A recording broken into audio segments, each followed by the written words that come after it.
Playtime for everyone. Let's just start with the basics. Our focus here might be on early education and children, but the simple fact is that play is good for everyone. Abernathy. That reference comes from 1969 and refers to urban planning, which at the time deliberately included play spaces, as opposed to the more current practice of using whatever space was left over. Too often, that's how we think of play, something to fill the leftover time after all the important stuff has been taken care of. Finish your homework and you can go outside. Eat your peas and you can have a cookie. You can go to the office mixer after you finish the T7 report. We've become increasingly focused on success at the cost of play. Ashiabi, 2007. Play offers us so many benefits: connection with our peers, our families, and our children. Perhaps most importantly, it lets our inside world and the outside world connect to each other and for us to share those different experiences in a meaningful way. Make-believe. I mentioned that connection between the inside world and the outside world. And make-believe and imagination are the bridges between those worlds. While the outside world is made of real things, things that you can touch and see, the inside world is far more symbolic. That's where we start. Even before we gain the ability to use words, everything is a symbol, a feeling, but also a point of possible connection. Oren Giva, 2014. So meet Stevie, Alex, Carl, Uncle George, Elisandra, Ellie for short, Grandpa Amu, and Grandmother Zugtamoy. They are a family of myconids, or mushroom people. They're not real in the strictest sense of the word, and yet they have a life, an existence. We can see that Stevie has a certain exuberance for life, and that they might be a lot for their parents to handle. Carl seems more solid, down to earth, perhaps even brooding. As we explore their personalities, we can use them as a mirror for our own feelings and the personalities that we encounter. We can explore how to interact with our own friends and families by seeing how they interact. This is what make-believe play teaches us and why it is so important. Westby, 2017. So, for example, perhaps a child has lost their parents and they're being raised by their grandparents. Might talking to Grandpa Amu and Grandmother Zugtamoy help the child to process these feelings, to begin the process of integrating that loss and that experience into their world, but with some distance to make the process feel safer for the child. Movement.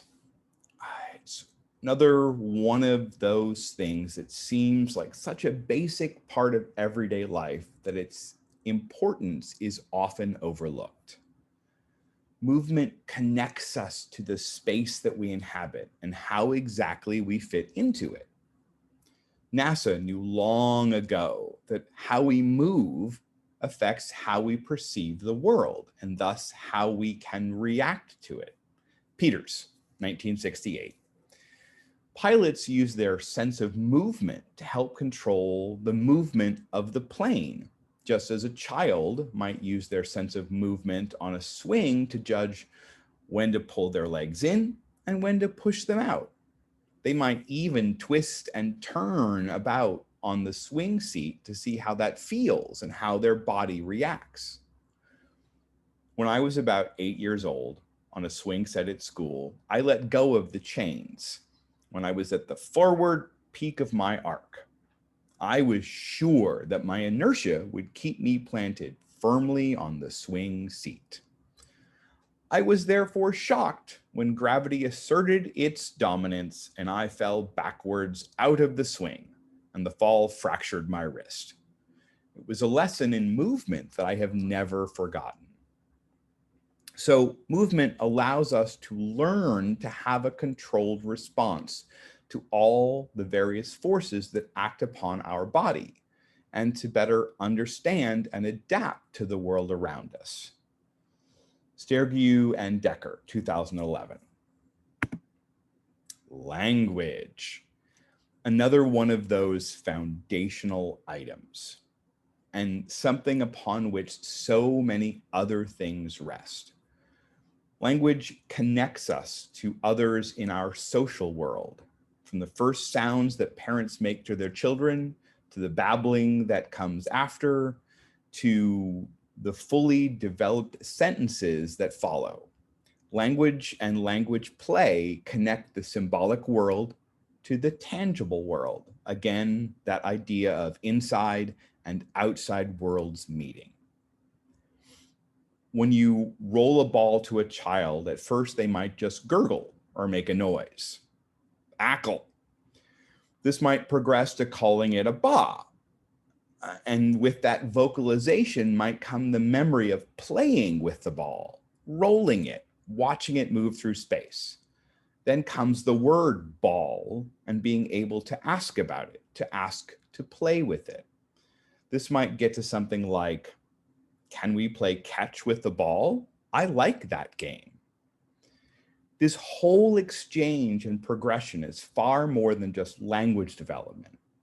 It's coordination, spatial awareness, cognitive functioning, and social skills, all wrapped into what we call language. Orr and Giva, 2015. Special needs. Special needs is a really funny way to talk about what children or people in general need, because we all have different needs because we are all different. But some people have trouble with touch or with verbalizing. Other people feel overwhelmed by sights and sounds around them. I struggle with anxiety around everything. Some people cannot walk or cannot see. All of these people benefit from play in different ways. When my son was 7 years old, we started having difficulties meeting his needs at home. He needed things that we could not give him, so we looked for help. Part of the answer was occupational therapy, where he learned to crawl between sheets of fabric or through cloth tubes. He learned to balance against a wall or on one foot with his eyes closed. He got to play several days a week in 2-hour blocks or so in a very structured way. And he learned how to interact with the world in a way that worked for him. And then he was able to teach us what he had learned. And we were able to play with him at home using some of the same methods. Through play, we were able to connect with our child. That same child that we were afraid would struggle all his life with how to fit in, just graduated high school and was accepted to a fine art college. Learning how to play with him gave him the start he needed to move forward. Play proved to be crucial in giving our son the resilience he needed to be able to adapt to life's changes and challenges. Hamovitz and Dweck, 2016. So fun. So all of the other things I've talked about, all the benefits, play is really about having fun, not just for children, but for all of us. In this way, play represents unstructured time for us to step away from our normal, structured, everyday life and just exist in the moment. All of the benefits of play, Ashiabi 2007, and I've gone through some, but the most important is for us to let our minds and our bodies run free for a bit, to explore, to experience, and to just be. Fun, again, is where all of these pieces come together. Perhaps we can have a make-believe tea party with our mushroom family. Then we can run around the yard with Stevie and Carl, throwing puffball mushrooms back and forth and see how that feels to us. When we're tired, grandmother Zugtamoy can tell us a story and have us sit in her lap. We can feel her skin and smell her earthy scented hair and feel connected to something other than ourselves. Play is for everyone, and we should all try to spend some time every day having fun and just letting ourselves be. School. I briefly touched earlier on the idea that play is being pushed out of our lives in the pursuit of more important things. And school is a really good example of this kind of practice. In early education, when children start school, play is almost a mandatory part of school. As they progress through school, play becomes less and less a part of the curriculum until middle school, where it almost disappears entirely, being replaced with more academic programs. By the time children get to high school, there's almost no unstructured time. Play is relegated to things like sports activities, gym class, and perhaps some clubs that often meet outside of school time. And all of these activities are important, but none of them are a good substitute for simple, unstructured playtime. Zachary and Michael, 2017. So, in conclusion, I want to say that play benefits us by promoting cognitive development, motor development, language development, and social skills. It shows us different ways to experience the world and to connect with it. It gives us the ability to connect that world inside of us with the world outside of us. I want to leave you with a few questions. What does play look like for you? How do you think that play could be used to benefit you or someone you know? How do you think that we as a society could go about reducing or eliminating the stigma associated with play? Are there societies or cultures that serve as good examples of this, where play is regarded as an important part of everyday life for everyone and not just for children? I talked a lot about the benefits of play, the pros as it were, but are there cons to playtime, to make-believe time, or unstructured time? In other words, what are the downsides or negatives of play?